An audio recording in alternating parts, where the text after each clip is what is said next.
We're going to turn now to our weekly segment highlighting a story from CBS Village. That is the CBS News website giving voice to diverse communities. And today we are going inside a new sensory room at San Francisco International Airport that's helping some travelers fly without fear. Itay Hod from CBS News Bay Area has our story.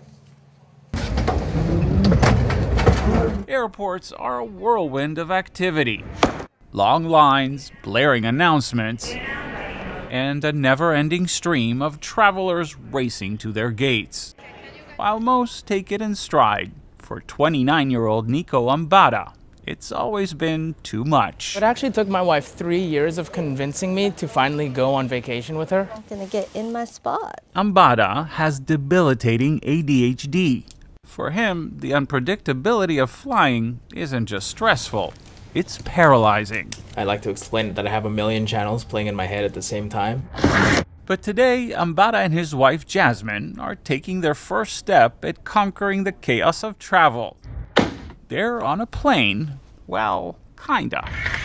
With 2 rows of seats, overhead bins, and even working lights. This is a cabin simulator, and it's the centerpiece of the new sensory room at San Francisco's airport, designed for neurodivergent travelers looking to ease some of those flying jitters. The walls are textured. Christopher Birch is SFO's guest experience director. He says this $1.2 million space includes soundproof walls, dim lighting, and sensory tools to help travelers decompress before their flight. The reason to do this is almost like a rehearsal, to go through the boarding and the sitting process before you actually do it.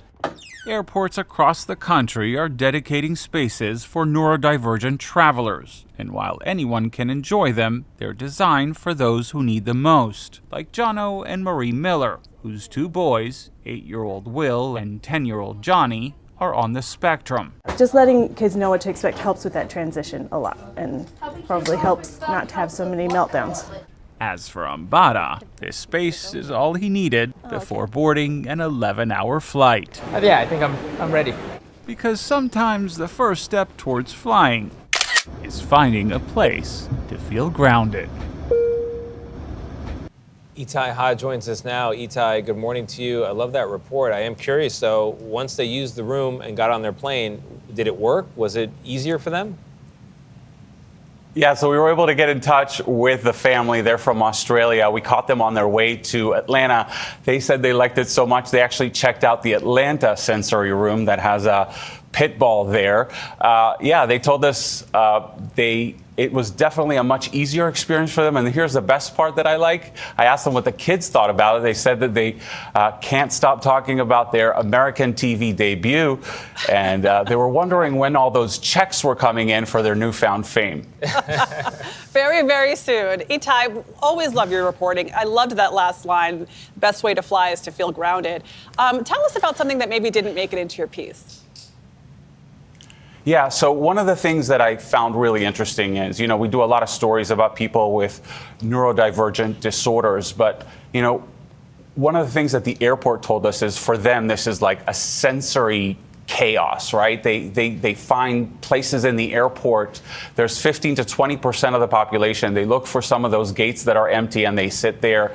And what these sensory rooms allow is they're good not just for the passengers, right? The people who have the neurodivergent disorder. It's also good for obviously their parents, especially if they're kids. It's also good for other travelers because they don't miss their flights. There's not so much chaos. And it's also good for the airlines because they may go and fly more often if they have these sensory rooms, which is why you're seeing these sensory rooms pop up in all these different cities. It's pretty much a win-win-win situation. All right, Itay, thank you so much.